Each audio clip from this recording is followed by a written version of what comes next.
담임 목사님께서 제10계명 탐내지 말라란 제목으로 말씀 증거하시겠습니다. 이 시간 우리 믿음의 고백을 하나님께 드림으로 말씀 앞에 나가도록 하겠습니다. 하나님 나를 사랑하신다. 하나님 내 인생에 크고 비밀한 계획 가지고 계신다. 하나님 오늘도 나와 동행하셔서 그 계획 이루어 주신다. 아멘. 그렇게 될 줄로 믿습니다. 아멘. 죄라고 불리는, 죄라는 말의 히브리어는 하타라고 하는 단어입니다. 그리고 이 하타라고 하는 단어의 뜻은 목표에서 벗어났다라고 하는 뜻을 가지고 있습니다. 본래 이 말은 궁수가 표적을 향하여서 화살을 쏘았는데 그 화살이 표적에 맞은 것이 아니라 그 옆에 빗나가서 맞았다라고 하는 뜻에서 유래하였다고 합니다. 하나님께서 첫사람 아담과 하와를 창조하시고 그들로 하여금 해야 될 일과 하지 말아야 될 일에 대한 명확한 규정을 주셨습니다. 그들이 해야 될 일은 하나님이 창조하신 창조세계를 하나님의 대리자로 충성스럽게 다스리는 일이며, 그들이 하지 말아야 될 일은 동산 중앙에 세워놓으신 선악과를 따먹는 일이었습니다. 근데 아담과 하와가 하나님이 정하신 길에서 벗어나서 선악과를 따먹음으로 죄가 이 땅에 들어왔습니다. 그러므로 죄라고 하는 말은 절대적인 기준이 존재한다라고 하는 전제를 가지고 있습니다. 기준이 존재하지 않으면 빗나갈 일이 없기 때문입니다. 그리고 사람에게 주어지는 모든 기준은 언제나 말씀에서부터 옵니다. 하나님 모든 시대에 모든 사람에게 하나님께서 그들에게 원하시는 것이 무엇인지 말씀하여 주셨습니다.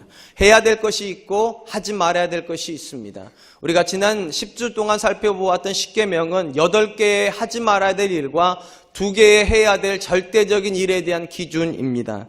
그리고 죄는 이 기준에 대해서 우리가 따라가는 마음이 아니라 빗나가려고 하는 모든 의도를 지칭합니다. 그렇다면 여러분, 왜 사람은 하나님이 정해주신 표준으로부터, 기준으로부터 벗어나려고 하겠습니까? 야고보서는 이 부분에 대해서 사람 마음에 있는 한 단어를 가지고 요약을 합니다. 바로 욕심이라고 하는 단어입니다. 야고보서 1장 15절입니다. 욕심이 잉태한 즉 죄를 낳고 죄가 장성한 즉 사망을 낳느니라. 사단은 사람의 마음에 있는 이 욕심을 이용하여서 인류로 하여금 하나님의 기준으로부터 벗어나게 유혹하였습니다. 사단은 아담과 하와를 향하여서 선악과를 따먹음으로 하나님처럼 될 수 있다고 매우 유혹적인 말을 하였습니다. 특이한 것은 사단이 아담과 하와에게 했던 이 말은 분명 거짓임에는 틀림이 없지만 완전 거짓말은 아니라는 것입니다. 이는 하나님께서 아담과 하와가 선악과를 따먹었을 때 하셨던 말씀을 보아도 정확히 알 수 있습니다. 창세기 3장 22절입니다. 여호와 하나님이 이르시되 보라, 이 사람이 선악을 아는 일에 우리 중에 하나같이 되었으니. 하나님은 아담과 하와가 선악과를 따먹음으로 전능하신 하나님처럼 되었다고는 말씀하지 않으시지만 선악을 아는 일에는 하나님처럼 되었다고. 그러니까 사단이 했던 말이 부분 사실인 것 틀림이 없습니다. 선악을 아는 일에는 하나님처럼 되었습니다. 그렇다면 이 말은 선악과를 따먹기 이전의 인류는 선이 무엇인지 악이 무엇인지 몰랐다는 뜻일까요? 그렇지 않습니다. 이 말의 본래적인 의미는 이런 뜻일 것입니다. 아담과 하와도 선이 무엇인지 악이 무엇인지 알았습니다. 그런데 그 모든 기준이 절대적으로 하나님이었다는 것입니다. 하나님이 선이라고 부르는 것이 아담과 하와에게도 선이었습니다. 하나님이 악이라고 부르는 것이 아담과 하와에게도 악이었어요. 그들이 규정하는 것이 아니라 하나님이 규정하는 것을 그대로 받아들이는, 의존하는 존재였다는 것입니다. 그런데 그들이 선악과를 따먹으면서 이 의존을 파괴하였습니다. 하나님이 기준이 되는 것이 아니라 자기가 기준이 되었다는 거예요. 자기가 좋게 느끼는 것을 선이라고 말하고 자기가 싫게 느끼는 것을 악이라고 부르기 시작했다는 것입니다. 그렇다면 여러분, 인류에게 근본적인 관점에서 무엇이 선이고 무엇이 악이겠습니까? 아주 단순히 말하면 내게 유익한 것이 선이고 내게 해로운 것이 악입니다. 이 말을 오해하시면 안 돼요. 내가 그냥 유익하다고 생각하는 게 아니라 실제로 내게 유익한 것이어야 선이라는 것입니다. 그리고 하나님은 선과 악에 대해서 사람에게 위탁하지 않으셨어요. 왜냐하면 이유가 있어요. 사람은 사람을 모르기 때문이에요. 내게 뭐가 좋은지 사람이 모릅니다. 이걸 어떻게 알 수 있는가? 여러분, 자녀하고 부모 중에 자녀에게 유익한 거를 자녀가 잘합니까? 부모가 잘합니까? 부모가 잘 알아요. 자녀들은 자기 유익한 것이라고 생각해서 뭐 합니까? 게임해요. 인터넷해요. 공부 안 해요. 그걸 자기에게 유익하다고 생각해요. 근데 부모는 알아요. 그게 유익하지 않다는 것을. 그렇기 때문에 자녀에게도 무엇을 해야 될지 무엇을 해야 될지 절대적으로 의존하지 않습니다. 부모가 명령을 줘요. 마찬가지로 하나님께서 사람을 창조하셨습니다. 창조하신 분이 사람을 잘 알겠습니까? 창조된 사람이 자기를 잘 알겠습니까? 알기는 다 알아요. 그렇죠? 나보다 하나님이 나를 잘 아세요. 그렇기 때문에 그분이 정하시는 거예요. 뭐가 너에게 유익한 거지 내가 안다고. 그러니까 해야 될 것, 너에게 유익한 건 이거니까 이거 하라고.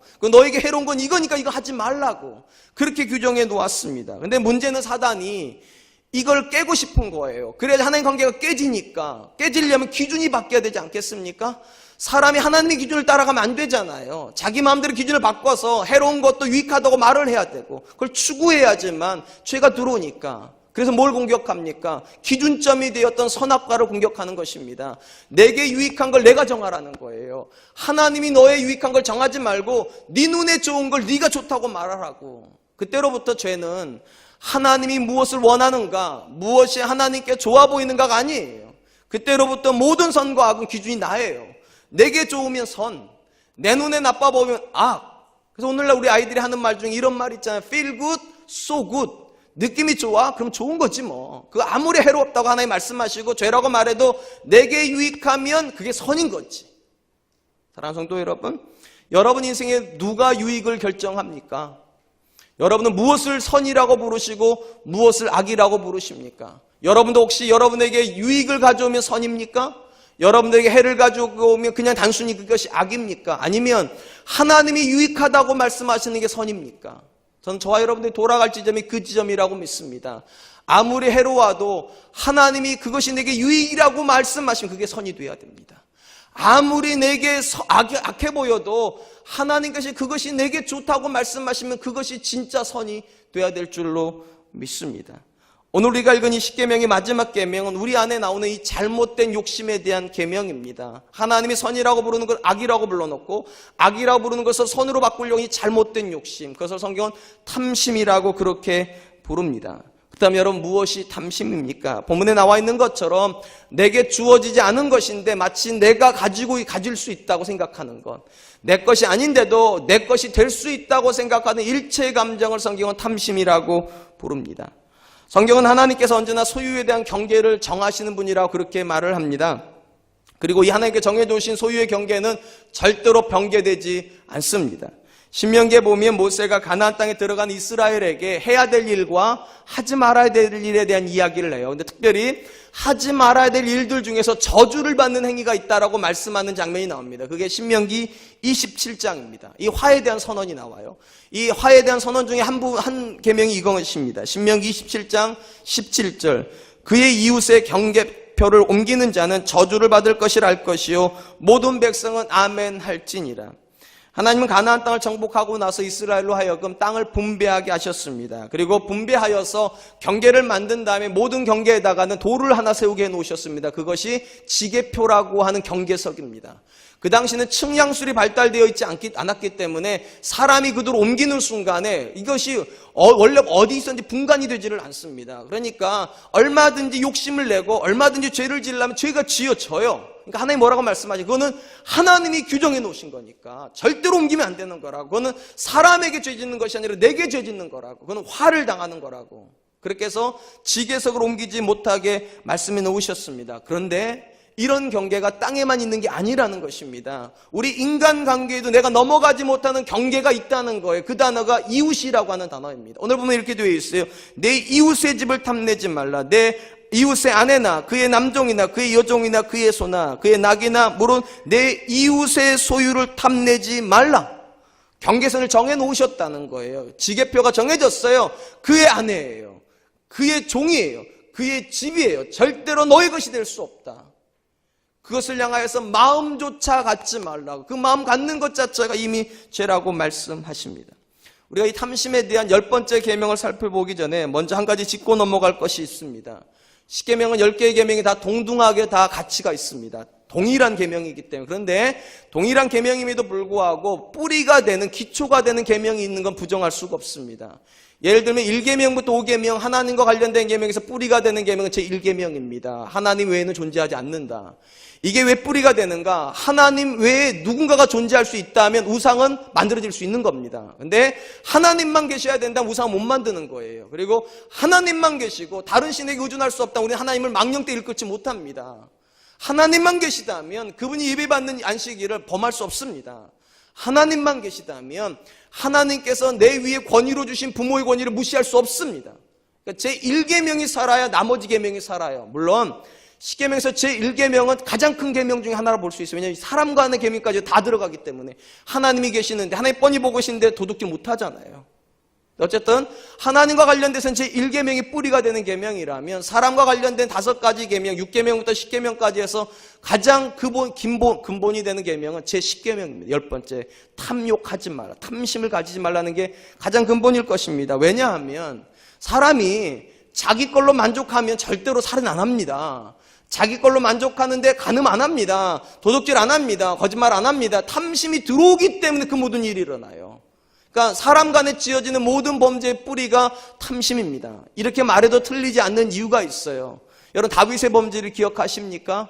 사무엘하 11장에 보면 다윗이 밧세바를 범하는 내용이 나와요. 그때 다윗은 실수한 게 아닙니다. 그는 밧세바가 남의 아내라는 걸 정확히 알았고 그 남편이 우리아라는 것도 정확히 알았어요. 그런데 탐심이 들어가자 주체를 못하게 됩니다. 성경에 이렇게 기록을 합니다. 사무엘하 11장 3절로 4절 다윗이 사람을 보내어 그 여인을 알아보게 하였더니 그가 아뢰되 그는 엘리암의 딸이요 햇사람 우리아의 아내 밧세바가 아니니까 하니. 자, 여기까지 들어갔다면 다시 멈춰야 됩니다. 남의 아내니까. 만약에 그 여자가 처녀였다면 자기 아내로 삼을 수 있어요. 남의 아내라는 거 알았어요. 근데 어떻게 합니까? 이렇게 됩니다. 다윗이 전령을 보내어 그 여자를 자기에게로 데려오게 하고 그 여자가 그 부정함을 깨끗하게 하였으므로 더불어 동침하며 그 여자가 자기 집으로 돌아가니라. 다윗이 탐심을 가졌습니다.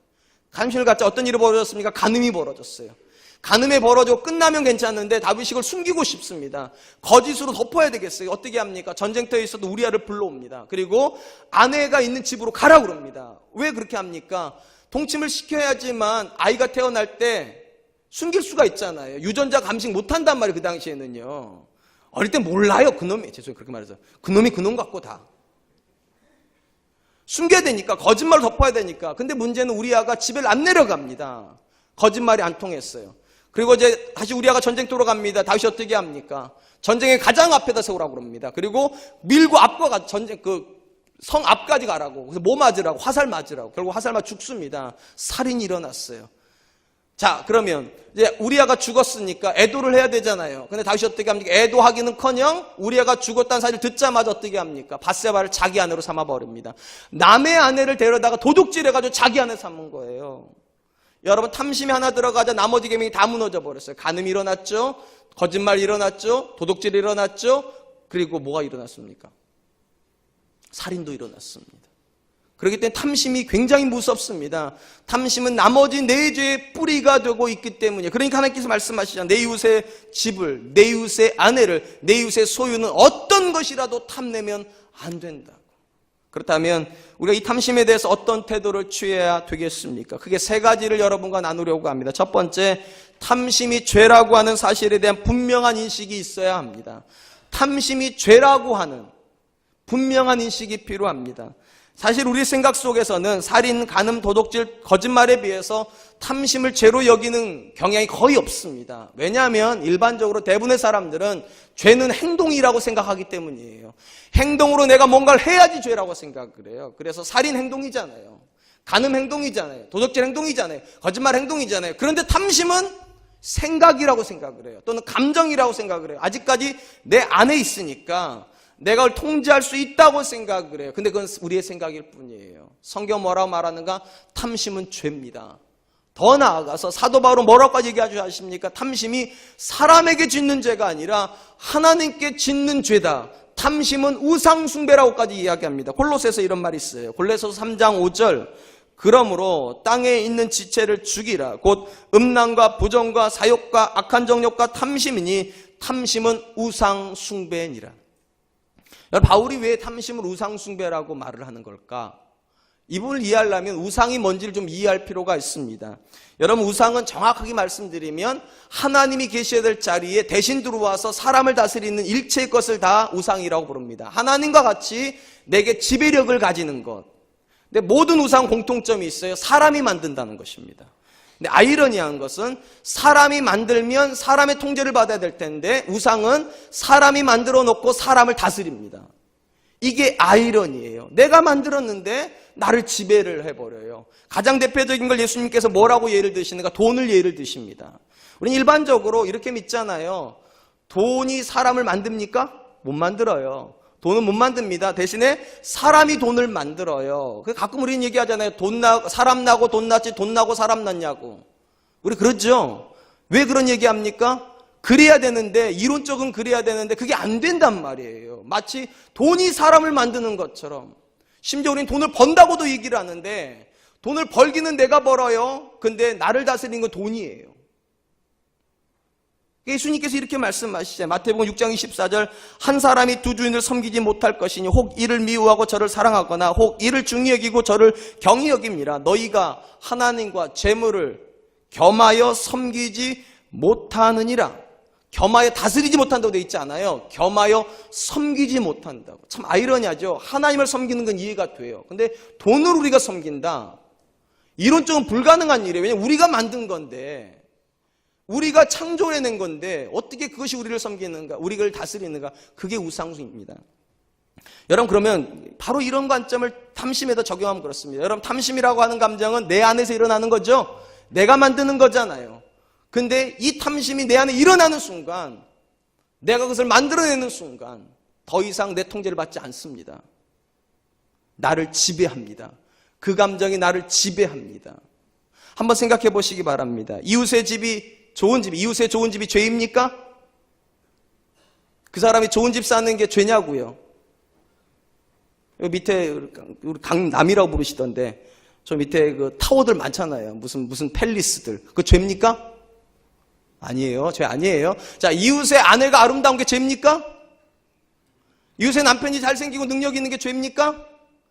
이웃의 종들이 튼실하고 이웃 회사의 직원이 성실한 게 죄입니까? 죄 아니에요. 이게 죄가 되려면 모든 사람이 그거를 다 욕심내야 돼요. 이웃의 집을 보고서 사람들이 다 욕하면서 욕심내야 되고, 이웃의 아내 남편 보고 다 모든 사람이 똑같이 나쁜 감정을 느끼면 죄예요. 근데 놀라운 것은 대부분의 사람은 그거 안 느껴요. 여러분만 느끼는 거, 저만 느끼는 거예요. 누가 잘못입니까? 내가 잘못하는 거예요. 내가요. 내 안에 그 감정이 일어나는 게 잘못하는 거예요. 만약에요, 정말로 잘생기고 똑똑하고 예쁘고 좋은 집 가지고 있는 게 죄라면, 정말 잘생긴 게 죄고 예쁜 게 죄라면 여러분은 살인죄인들이에요. 여러분들은 그렇게 잘생겨가지고 어떡할 거예요? 다른 사람 다 죽이고. 그렇게 예쁘셔도 어쩔 거예요? 웃자고 한 얘기인데 목숨 거시면 안 돼요. 여러분, 잘생긴 거 죄 아니에요. 왜냐하면 그 잘생기게 만들어 본 분이 누굽니까? 하나님인데. 그러면 하나님이 죄 지은 겁니까? 좋은 집에 사는 거 죄 아니에요. 정말 믿음 좋고 성실하게 일했는데 그 집 주시면 살아야죠. 그 하나님 주신 건데. 그럼 그거 정죄하면 하나님도 정죄해야죠. 그 이웃에게 좋은 부하가 있는 거, 그 하나님 주신 거라면 정죄하면 안 되는 거잖아요. 근데 이상한 것은 우리 안에 그 감정이 일어난다는 거예요. 일어나면 어떤 일이 벌어지는가? 화가 나요. 화가 나. 마치 이웃의 집이 좋은 게 죄인 것처럼, 이웃의 아내가, 이웃의 남편이 능력 있고 예쁜 게 죄인 것처럼, 이웃의 부하가 더 좋은 게 죄인 것처럼 나를 합리화시켜야 되니까, 그리고 그걸 추구하는 걸, 그걸 원하는 것을 합리화시키려고 그래요. 더 놀라운 것은 이 탐심이 하나 들어오면 이 탐심은 사람을 멈추지를 못하게 한다는 거예요. 그거 얻을 때까지, 그거 빼앗을 때까지, 그걸 취할 때까지 사람을 잠도 못 자게 합니다. 다윗이 그런 거잖아요. 잠을 못 자는 거잖아요. 그 여자 생각나니까 잠을 못 자는 거잖아요. 탐욕은 사람을 멈춰 세우질 못합니다. 끝까지 가게 해요. 끝까지. 그래서 결국은 생각이고 감정인 줄 알았는데 결국 그것이 행동이 돼버려요. 그래서 살인이 되게 하고 간음이 되게 하고 도적질이 되게 하고 결국은 간음도 하게 해요. 이 탐심이 얼마나 무서운가를 보여주는 한 사람 이야기를 좀 하려고 합니다. 이 사람이 살아있다는 것 때문에 조금 미안하긴 하지만 엘리 클랩튼이라고 하는 천재 뮤지션을 아십니까? 기타리스트이기도 하고 싱어송라이터이기도 합니다. 이 사람이 가장 유명하게 불렀던 노래가 Tears in Heaven이라고 한 노래입니다. 4살 배기 아들이 먼저 교통사고로 죽고 나서 부르는 노래죠. 이런 가사가 참 가슴이 아파요. 천국에 가면 얘가 나를 알아볼까. 그게 Tears in Heaven이라고 한 노래입니다. 이 사람에게 아주 친한 친구 한 사람이 있었습니다. 우리가 잘 아는 조지 해리슨이라고 하는 비틀즈의 기타리스트가 가장 친한 친구였습니다. 그리고 이 친구가 좋은 관계를 맺다가 이 친구하고 이 에릭 클랩턴 관계가 벌어지기 시작한 이유가 있습니다. 이 조지 해리슨이 그 당시에 가장 유명한 인기 모델이었던 패티 보이드라고 하는 여자하고 결혼하면서부터 관계가 좀 서먹해지기 시작합니다. 왜냐하면 에릭 클랩턴이 이 여자를 사랑하기 시작합니다. 친구의 아내인데 사랑을 해요. 그래가지고 바친 노래가 하나가 있어요. 레일라라고 한 노래가 그 여자한테 바친 노래입니다. 이 패티 보이즈의 애칭이 레일라입니다. 그러니까 사랑하는 사람께 부르는 애칭이 레일라인데 이 자기 아내도 아닌데 에릭 클랩턴이 그저 얼마나 사랑했는지 그 여자 이름으로 노래를 만들어요. 그리고 그 노래 가사 중에 이런 내용이 들어가 있습니다. 당신의 그 옛날 남자가 당신을 실망시켰을 때, 이 옛날 남자는 조리 해리슨이죠. 당신을 실망시켰을 때 난 당신을 위로하고 싶었어요. 하지만 바보처럼 나는 당신을 사랑하게 되었죠. 이거 보세요. 놀래지도 않아요. 얼마나 막장을 봤는지, 드라마를 봤는지. 남의 아내 사랑한다고 해도 놀래지도 않고 뭐 그래요. 우리는 그 막장 드라마 그만 보세요. 감정이 다 죽어버렸잖아요. 이거 지금 나쁜 짓인데 우리는 그럴 수 있지 뭐 이런 듯한 느낌을 하시니까. 근데 어쨌든 간에 결국 에릭 클랩턴이에요. 훗날 이 여자하고 결혼합니다. 결국은 결혼해요. 그리고 9년 살아요. 그리고 파경이에요. 참 희한하죠? 9년 살고 끝날 거면 애초부터 시작도 말았어야죠. 남의 친구의 아내인데. 근데 탐심은요, 그거 생각 안 하게 만들어. 일단 뺏고 봐야 돼. 내가 원하는 거니까. 내가 그 여자를 너무 원하니까 친구의 아내라도 뺏어야 되는 거예요. 뺏고 나서, 결혼하고 나서 그 여자에게 바친 노래가 또 한 곡 있어요. Wonderful Tonight. 남의 아내를 뺏어다가 내 침실에다 넣어놓고 부른 노래예요. Wonderful Tonight. 그리고 나서 9년 만에 파경을 하고요. 이탈리아 모델하고 연문을 뿌리고 나서 태어난 아이가 그 죽은 아이입니다. 그리고 나서 나온 노래가 Tears in Heaven이죠. 여러분, 탐심이 왜 죄입니까? 탐심은 생각이 아니기 때문입니다. 탐심은 감정이 아니기 때문이에요. 그건 강렬한 열정이에요. 사람으로 하여금 그걸 가지게 만드는 너무 강력한 힘이에요. 남의 아내여도 상관이 없는 거예요. 남의 것이어도 상관없는 거예요. 아니 내 절친한 사람의 것이어도 상관없는 거예요. 그 감정이 들어오면 못 견디는 거예요. 사람은요. 그래서 우상인 거예요. 나를 다스리니까, 나를 지배하니까. 그러므로 사랑하는 성도 여러분, 그 감정이 여러분 안에 일어나면 끝나는 것입니다. 그러니까 그 감정이 들어오지 않도록 막아야 되는 거예요. 그 감정이 나를 지배하지 못하도록 애초부터 시작도 하지 말아야 되는 거예요. 그래야지만 이길 수 있어요. 그러려면 여러분, 탐심이 생각이 아니라는 거 명심 마세요. 탐심은 죄예요. 그냥 죄도 아니고 우상 숭배예요. 그것이 내 인생의 주제가 돼버리니까요. 앉아도 그 생각, 먹어도 그 생각, 자도 그 생각, 무슨 일을 해도 그 생각만 난다면 여러분, 지금 여러분 죄 짓고 있는 거예요. 두 번째, 탐심을 다스리는 법을 배워야 합니다. 첫 번째가 뭐라고 그랬습니까? 탐심이 죄라는 걸 알아야 되고, 두 번째, 탐심을 다스리는 법을 배워야 합니다. 물론 제가 앞에서도 말씀드렸듯이 탐심이라는 것이 우리 안에 생기는 순간 제어는 안 됩니다. 그럼 어떻게 해야 됩니까? 탐심이 일어나지 않는 법을 배워야 된다는 거예요. 성경에 보면 이 탐심을 어떻게 이기는가, 반대 개념이 들어와야지만 이길 수 있습니다. 반대의 개념이. 이 반대 개념이 무언가를 설명하기 전에 성경은 언제나 그런 식입니다. 여러분, 죄를 짓지 않으려면 어떻게 해야 됩니까? 성경은 두 가지를 다 이야기합니다. 첫 번째, 죄와 싸워야 됩니다. 죄 짓지 않으려고 싸워야 됩니다. 근데 성경이 그걸 권장하지 않습니다. 진짜 권장하는 건 반대편입니다. 여러분, 죄와 싸우는 것의 반대편이 뭘까요? 죄 안 짓는 거라 말하지 마세요. 죄와 싸우는 것의 반대편은 하나님을 즐거워하는 것입니다. 하나님을 즐거워하면 죄는 멀어지게 되어 있어요. 그게 성경의 원리예요. 그래서 영어 성경에도 그렇게 되어 있어요. Enjoy your God. 하나님을 즐거워하라고. 그러면 여러분, 하나님이 기뻐지면 죄 생각은 떠나는 거예요. 그게 성경의 처방이에요. 탐심도 똑같아요. 여러분, 탐심과 어떻게 싸워야 되는가? 이웃을 안 만나고 이웃의 집에 안 가고 그런 개념이 아니에요. 어떻게 탐심을 싸워야 되는가? 우리 안에 하나님의 개념이 들어와야 돼요. 하나님의 개념이. 그것을 사도 바울은 뭐라 부르는가? 자족이라고 부릅니다. 자족이 들어오면 탐심은 나가게 되어 있어요. 특별히 성경에 보니까 이렇게 되어 있습니다. 빌립보서 4장 11절로 12절.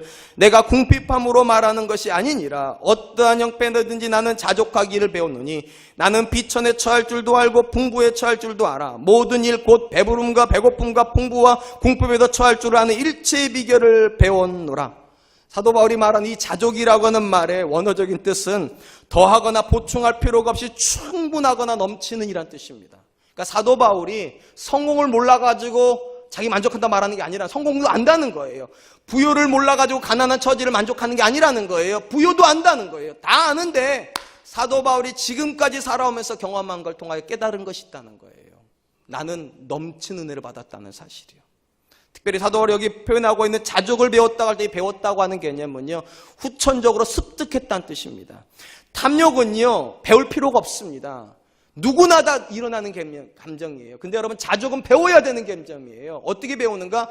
경험을 통하여서 배우는 것입니다. 하나님과 함께 동행하면서 모든 사건 속에서 하나님이 내게 가장 좋은 것 주시는 분, 내게 최선을 주시는 분이라는 걸 경험해야지만 그 자족의 마음이 생긴다는 거예요. 그리고 사도 바울은 그의 삶을 통하여, 그의 사역을 통하여서 그걸 경험했다는 거예요. 언제나 하나님은 내게 최선의 것을 주시는구나. 언제나 하나님은 내게 넘치는 것을 주시는구나. 지금은 비어있는 것 같은데, 그 사건은 내게 해로운 것 같은데, 결과적으로 지나고 보니까 다 내게 유익하였고 다 내게 넘치는 은혜였구나. 저는 그런 관점에서 개인적으로 사도 바울이 말한 이 자족의 뿌리가 되는 성경 구절이 있다고 생각을 합니다. 그게 로마서 8장 28절이에요. 우리가 알거니와 하나님을 사랑하는 자 곧 그 뜻대로 부르심을 입은 자에게는 모든 것이 합력하여 선을 이루느니라.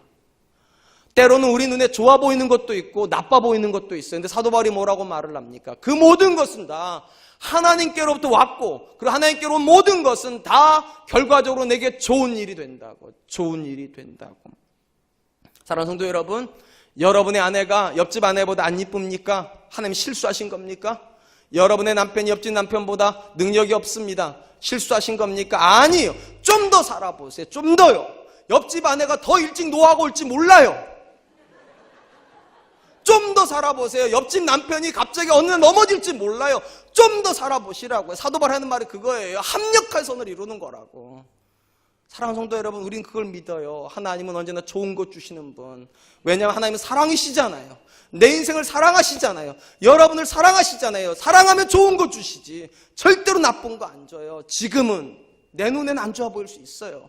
내 생각에는 부족해 보일 수 있어요. 내 생각에는 다른 사람이 더 잘 되는 것 같고 더 행복한 것처럼 보여요. 그러나 시간을 흘려보내보세요. 흘러가면서 느끼는 건 그거잖아요. 나를 하나님이 너무 잘 하시는구나. 어떻게 하시고 내게 이렇게 적당한 남편을 주시고 이렇게 적당한 아내를 주시고 어떻게 하시고 그런 자녀를 내게 주셨을까. 그러므로 사랑하는 성도 여러분, 배워야 합니다. 뭐를 배워야 됩니까? 합력하여 선이 된다는 거. 하나님은 절대로 실수하지 않으신다는 거 여러분 인생에서 배워야 돼요. 그리고 그것이 배워지면 놀랍게도 그 다음부터는요, 다른 사람 안 쳐다보게 돼요. 나만 보면 돼. 나만이요. 내 인생에 주신 것만 보고 있어도 행복해 죽겠는 거를. 그러지 않으세요? 주신 교회만 보고 있어도 행복하지 않으세요? 그래야죠. 주신 목사 보고 행복해야죠. 그죠? 저도 그래요. 저에게 주신 성도들 보고 행복하고, 내게 주신 아내 보고 행복하고, 내게 주신 아들 보고도 행복하지. 딸 볼 필요 없어요. 보면 시험에 들어요. 전 딸이 없으니까. 사랑하는 성도 여러분, 하나님이 실수하지 않으세요. 그 마음이 들어와야지만 탐욕이 멀어지는 거예요. 하나님 자꾸만 실수한 것 같으면 그때부터는 탐욕이 지배한다고요. 놀라운 것은 사도 바울이 자족이라고 하는 말을 썼던 서신이 어떤 서신이가 빌립보서예요. 여러분, 빌립보서는 빌립보 교회에게 보낸 편지죠. 그리고 빌립보 교회는 빌립보 지역에 세워진 교회입니다. 놀라운 것은 사도 바울에게 사실 빌립보 교회는 그렇게 기쁜 기억은 아니에요. 사도 바울이 본래 2차 전쟁을 계획할 때 가장 가고 싶었던 지역은 에베소 지역이었습니다. 근데 어쩌된 일인지 성령께서 에베소 지역으로 못 내려가게 하세요. 끊임없이 계속 북쪽으로만 올라가게 해서, 그래서 드로아까지 올라갑니다. 드로아서 밑으로 내려가면 에베소로 가는 거고, 건너가면 마게도냐로 가는 거예요. 바울은 내려가고 싶어요. 그런데 하나님께서 환상을 보여주십니다. 마게도냐 사람이 손으로 건너오라고. 그 말을 듣고 하나님 뜻인 줄 알고 건너갑니다. 생각해보세요. 얼마나 큰 기대가 있었겠어요. 성령의 인도하십니까? 그렇게 해서 들어간 첫 번째 도시가 빌립보 지역입니다. 기대감이 있었어요. 근데 가자마자 여지없이 기대감이 무너집니다. 가보니까 회당이 없어요. 유대인의 회당이 없어요. 유대인의 회당이 없다는 말은 유대인 남자가 10명이 없다는 겁니다. 유대인들은 10명의 남자만 있으면 회당을 만들었다고 합니다. 그러니까 10명의 남자가 없어요. 근데 그게 무슨 문제가 될까? 그렇죠. 사도 바울은 이방인 선교라는 사람인데 유대인 없다고 뭐 문제가 되는 거 아니, 그렇지 않아요. 여러분, 모든 사도 바울의 선교 공통점이 있습니다. 그는 언제나 가면 제일 먼저 어디로 가는가? 회당으로 갑니다. 회당을 근거 삼아서 거기서 말씀을 증거해가지고 유대인을 회심시키고 이방인을 회심시키는 게 사도 바울의 전도 전략이에요. 근데 빌립보에는 그 회당이 없으니까 비빌 언덕이 없는 거예요. 낙심이 됐겠죠. 어디로 갑니까? 강가로 갑니다. 그 당시에 기도처라고 유대인들이 삼았던 게 강가에 갔더니 여자들이 있어요. 그리고 거기에서 복음을 전하고 회심한 여자가 나옵니다. 그게 루디아입니다. 그리고 그 집에서 교회가 시작된 게 빌립보 교회. 한번 생각해 보세요. 그 당시에는 모든 문화가 남성 중심입니다. 남자가 교회 기둥이 돼야 교회가 번성한다고 생각했는데 그 교회는 안타깝게도 여자가 기둥이에요.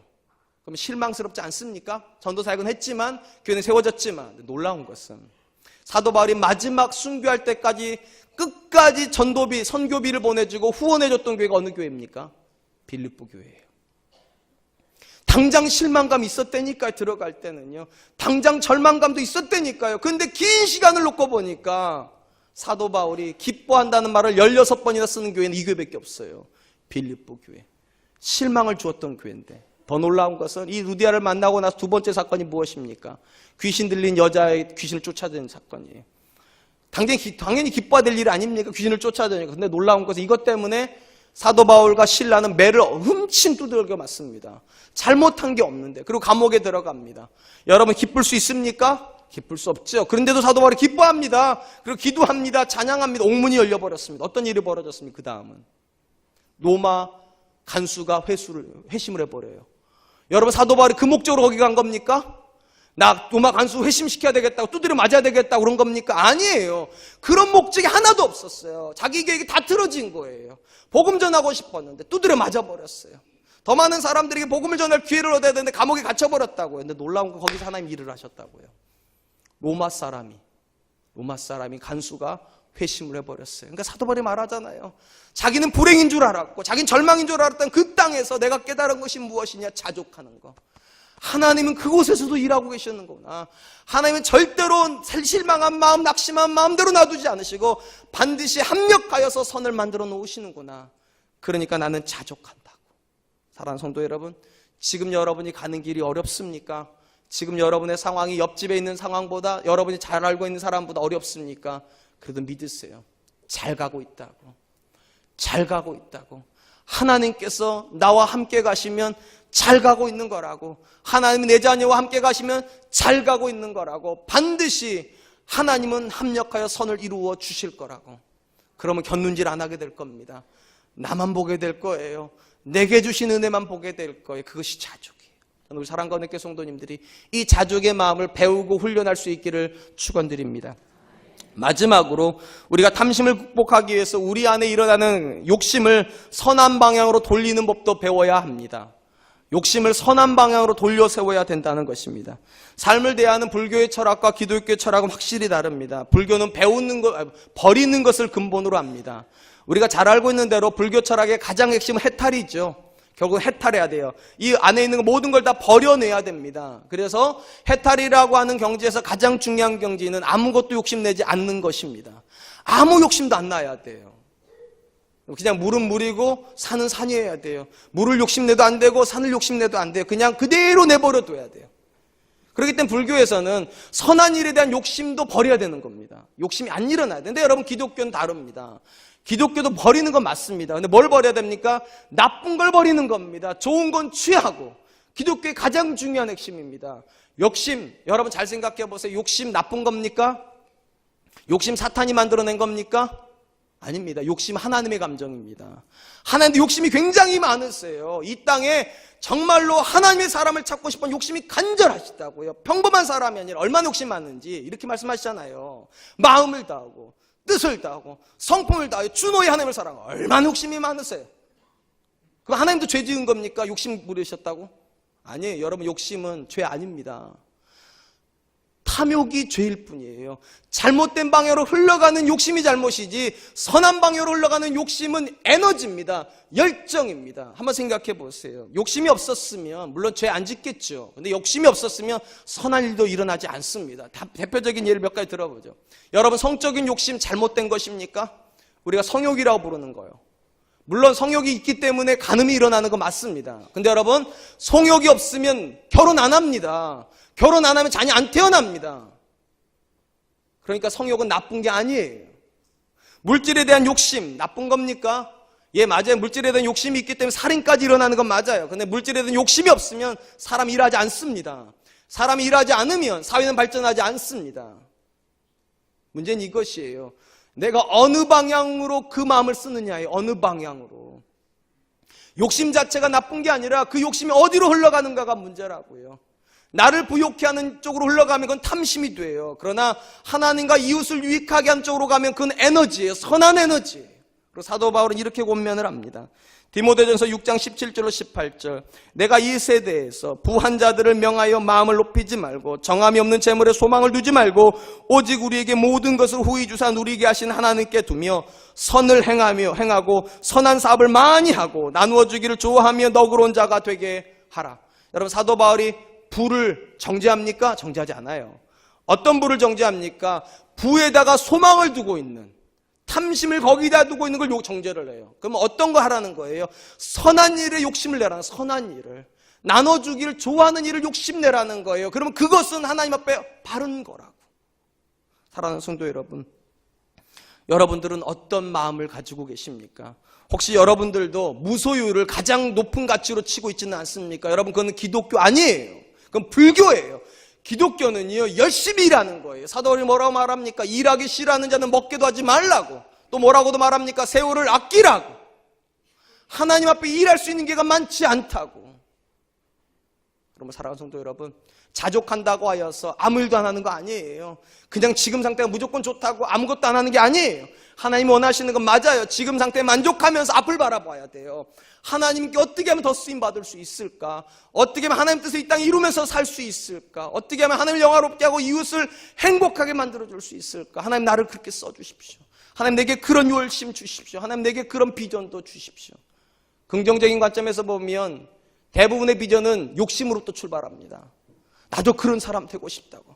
나도 다윗과 같이 쓰임받고 싶고, 나도 다니엘같이 쓰임받고 싶고, 나도 요셉처럼 쓰임받고 싶다고. 욕심이에요. 디자이어예요. 그러므로 사랑하는 성도 여러분, 여러분 안에 탐심이 일어나지 않는다고 하여서 그것이 정말 좋은 걸까요? 예, 맞아요. 그 감사할 제목이에요. 그런데 여러분, 탐심도 없지만 누군가를 유익하게 하려고 하는 마음도 없다면 그건 기도 제목이에요. 기도해야 돼요. 하나님, 저에게 열정을 주십시오. 하나님을 향한 열정을 주시고, 교회를 향한 열정을 주시고, 이웃을 향한 열정을 주시고, 열방을 향한 열정을 주셔서 하나님, 그들을 섬기는 사람 되게 해주십시오. 나도 열심히 일을 해서 돈을 벌게 해주셔서 그들을 위해서 쓸 수 있게 해주십시오. 내 자녀에게도 직업을 주셔서 하나님을 위해서 일할 수 있게 해주십시오. 아멘 할 줄 알았는데. 그러므로 사랑하는 성도 여러분, 욕심이 없는 것도 기도할 제목이에요. 욕심이 없으면 탐욕이 안 일어나서 좋겠죠. 그런데 욕심이 안 일어나면 선한 일도 안 일어나니까. 그러므로 이 욕심이 선한 방향으로 갈 수 있기를 날마다 기도하셔야 돼요. 하나님, 내 욕심을 사용하십시오. 하나님, 내 자녀 안에 열정을 주셔서 그 열정을 통해서 하나님 일을 하십시오. 저는 우리 사랑과 은혜교회가 여기가 좋사오냐고 그냥 주신 것에만 만족하는 교회 되지 않았으면 좋겠어요. 예, 자족해야 돼요. 늘 감사가 있어야 돼요. 그런데 이 감사는 또 일어나서 더 큰 감사를 향해서 나가야 돼요. 하나님, 우리가 더 큰 일을 감당하고 싶습니다. 열방을 주 앞에 전 세계 100여 곳의 교회를 세우고 하나님의 이름을 그들에게 가르치고 그들이 하나님을 찬송하는 날이 올 때까지 우리로 멈추지 말게 해주십시오. 우리가 주변에 있는 가난한 이웃들 섬기는데 하나님, 지금 섬기고 있는 인원으로 만족하지 말게 해주시고 더 많은 사람들을 우리가 섬길 수 있도록, 우리 장애우 형제들 섬기는데 하나님, 지금 인원으로 만족하지 말게 해주시고 더 많은 장애우들을 우리가 섬겨서 사랑과 은혜교회 때문에 행복하다는 소리를 듣는 그런 교회 되게 해달라고. 그런 욕심은 내야 될 줄로 믿습니다. 이제 말씀을 맺겠습니다. 많은 성도님들이 탐심을, 그 많은 10계명의 10번째 계명을 다른 계명보다 대수롭지 않게 생각을 합니다. 근데 이건 매우 위험한 생각입니다. 왜냐하면 사실 사람 간에 일어나는 모든 죄는 이 탐심으로부터 출발하기 때문입니다. 오죽하면 예수님께서 이렇게까지 말씀하셨습니다. 누가복음 12장 15절 그들에게 이르시되 삼가 모든 탐심을 물리치라 사람의 생명이 그 소유에 넉넉한 데 있지 아니하니라. 그러므로 탐심을 생각이라고 생각하지 마세요. 죄입니다. 사도 바울도 죄라고 부르고 예수님도 물리쳐야 될 죄라고 부른다면 우리도 그 생각, 그 감정 죄라고 믿어야 될 줄로 믿습니다. 또한 탐욕으로부터 내 자신을 지키기 위하여서 탐욕하는 마음과 싸울 생각하지 마세요. 그거는 못 싸웁니다. 어떻게 해야 됩니까? 자족하는 법을 배워야 됩니다. 훈련해야 됩니다. 하나님이 내게 좋은 거 주시는 분이라고 날마다 고백하면서 그 안에서 감사하고 계셔야 돼요. 마지막 감사한다고 하여서 거기만 머물러 있을 생각하지 마세요. 그 에너지를 긍정적인 방향으로 쓰기를 위해서 기도해야 돼요. 하나님 내 안에 있는 이 욕심을 하나님 선한 일로 바꿔주십시오. 그들을 유익하게 하고 교회를 유익하게 하고 하나님 나라를 유익하는 일에 내 열심히 쓰임받게 하여 주시옵소서. 이번 한 주간 하나님 앞에 그럴 수 있었으면 좋겠습니다. 더 많은 감사가 드려지고요. 더 많은 열정이 하나님께 드려져 우리를 통하여 하나님 영광 받으실 수 있는 한 주간 되시기를 주님의 이름으로 축원드리겠습니다. 지금 우리 하나님께 찬양할 텐데요. 목마른 사슴 찬양 드리겠습니다. 여러분 사슴에게는요 물이면 됩니다. 마찬가지로 성도에게는요 하나님이면 됩니다. 그분이 우리에게 만족을 주실 거거든요. 그분이 우리에게 선한 열심도 주실 거거든요. 하나님 우리 안에 하나님을 향한 열정을 주시고 하나님 때문에 기뻐하고자 하는 마음을 주시옵소서. 우리 그 마음 담아서 이 찬양 하나님께 드리도록 하겠습니다.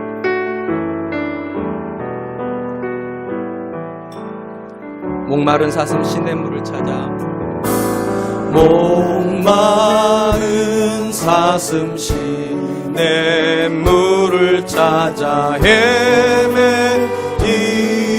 헤매이듯이 내 영혼 주를 찾게 내 영혼 주를 찾기에 갈급하나이다. 주님만이 나의 힘 주님만이 나의 힘 나의 방패 나의 참 소망 나의 몸 정성 나의 몸 정성 나 맞춰서 주님 경배합니다. 금보다 귀한 나의 주님 금보다 귀한 나의 주님 내게 만족 주신 주 당신만이 나의 기쁨 당신만이 나의 기쁨 또한 나의 참보배 주님만이 나의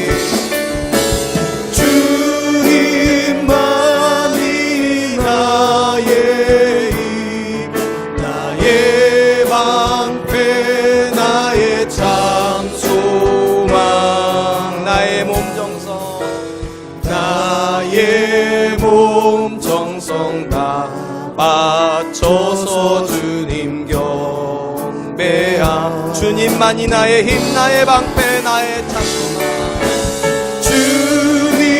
주님만이 나의 힘 나의 방패 나의 참 소망 나의 몸 정성 나 맞춰서 주님 경배합니다. 사랑하는 성도 여러분, 솔직하게 지금 여러분은 여러분의 삶에 만족하십니까? 여러분에게 주신 남편과 아내를 정말 하나님의 최선이라고 믿고 살고 계십니까? 여러분에게 주신 자녀가 정말 여러분에게 주신 가장 최선의 선물입니까? 여러분은 여러분의 경제 환경에 대해서 어느 정도 하나님께 감사하십니까? 혹시 여러분 안에 그것에 대한 불만족 때문에 그것 때문에 하나님을 향하여서 정말 마음으로부터 짓지 말아야 될 탐심의 죄를 짓고 있다면 하나님께 회개해야 될 것입니다. 하나님께 이렇게 기도합시다. 하나님 그 마음에 붙잡지 붙잡히지 말고 감사하게 하여 주시옵소서. 주님만이 나의 힘이고 주님만이 나의 방패시고 주님만이 나의 소망이라고 고백하게 하여 주시옵소서. 그리고 모든 것이 합력하여 선이 된다는 그 믿음 가지고 오늘도 감사함으로 자족하게 하여 주시옵소서. 오늘도 주신 것 때문에 기뻐하게 하여 주시옵소서. 그리고 하나님, 내 안에 일어나는 욕심들이 잘못된 방향으로 가는 것이 아니라 하나님과 이웃을 위하여 선한 방향으로 쓰임받게 하여 주시옵소서. 우리에게도 선한 열정을 주시옵소서. 선한 일에 부유한 사람, 선한 일에 부유한 가정, 선한 일에 부유한 교회 되게 하여 주시옵소서. 우리 같이 한번 기도하도록 하겠습니다. 기도하겠습니다. 사랑의 아버지 하나님, 감사합니다. 오늘도 하나님, 우리에게 이 시대를 살아가는 우리가 붙잡고 살아가야 될 말씀이 무엇인지 알려 주시옵소서.